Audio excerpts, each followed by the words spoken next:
అసలు అప్పు చేయకూడదు. అప్పు చేయని వాడు అధిక సంపన్నుడు.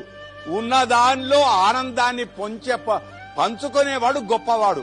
చెయ్యాల్సి వస్తుంది, అప్పు తప్పదు.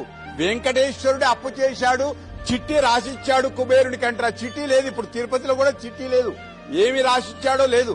కానీ అప్పు చేయడం ఎంత చేస్తున్నావో అంతకంటే ఎక్కువ సంపాదించాలి. బండి కొనడం గొప్ప కాదు, బండికి ఉండే పెట్రోలుకు డబ్బులైనా నువ్వు సంపాదించగలుగుతావా? భార్యను పెళ్లి చేసుకోవడం గొప్ప కాదు, పెళ్లి చేసుకున్న భార్యను పోషిస్తావా? నగ ఇస్తావా? దండ కొనిస్తావా? మూరేడు దండ అంటే గజం దండ కొనిస్తే భార్య ఉప్పొంగుతుంది.